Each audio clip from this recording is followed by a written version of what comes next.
Welcome to Back to School Night. Welcome back to school. Or should I say thank you for having me in your homes today. I feel so lucky to be your child's teacher, and I look forward to sharing more about me as we get to know each other this year, or get to know more about each other this year if I've had your student before in the past year.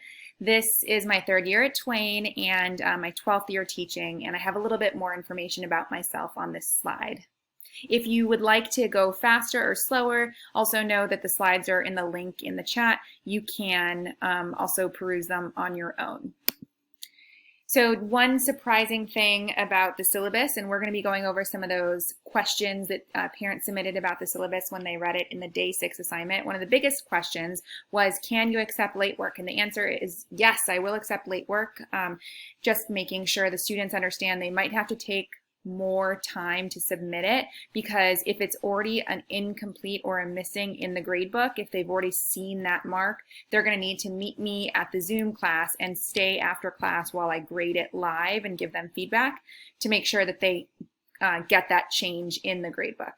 So I will accept it as long as they're willing to commit to making the time for me to change it in the grade book. If there is no grade yet, if it just says late, but I haven't gotten to assess it yet and there wasn't a 0 beforehand, then they don't need to make any special time to see me in Zoom. Weighting was a big question on the syllabus. So the 2 standards that make up their A through F grade, their letter grade, are standards 2 and 3. This is the one assignment, these assignments, the standards 2 and 3 assignments, that you could not resubmit. Meaning that if you get feedback on an assignment or the assignment is marked missing and I grade it, I cannot accept a student submitting standard 2 or standard 3 assignment. The feedback's already been given, and these are the standards where we're asking students to apply their learning to a new idea. So I provided an example of when I would accept more evidence, and I would love to see the students take the feedback and then apply it if they want to improve their grade, but I cannot accept a student taking the feedback and just changing a model or an investigation plan with that feedback. I'm looking for them to take a new situation and show me that they can do that same skill in a new situation.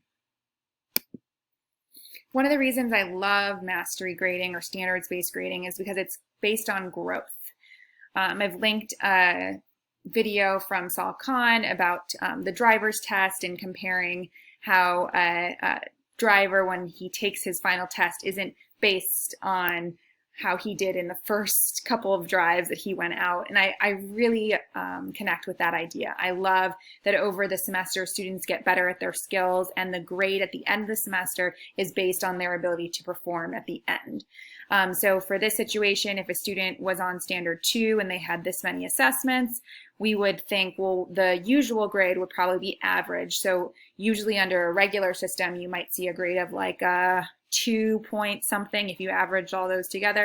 But in standards-based grading, because at the end of the time that you worked with the student, you look at the body of evidence and realize that actually they are at mastery.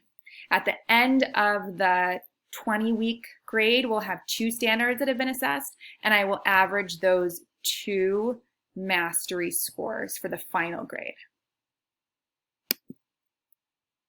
Another question that came up was about the grading scale. A lot of students and parents were shocked to find out that an A is actually 80% and a B was 60%. And this lines up with the rubrics that we use, so that every point value, so 4 points, 3 points, 2 points, they're all worth 20 parts of the A through F scale.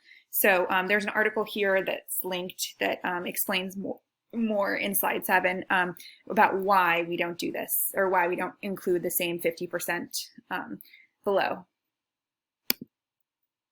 And I think this is probably the question that most parents care most about, which is, but my baby, how is my baby doing? And I have a lot of options for you here. So the first thing that I just want to share with you is that you can always check Schoology.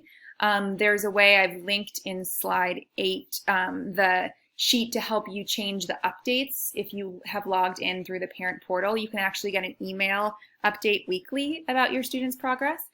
You can also just sit down weekly with your child and have them go through each class and show you what they've done. Another great way is just checking their agenda. So we write in the agenda in every class, so that would be 2 times a week what we do. And then also in our science notebook, at least weekly, that we're updating and writing things down. So these are just little checks you can do with your child, but additionally, you can also just ask them. I'll have some more information on this in the coming slides.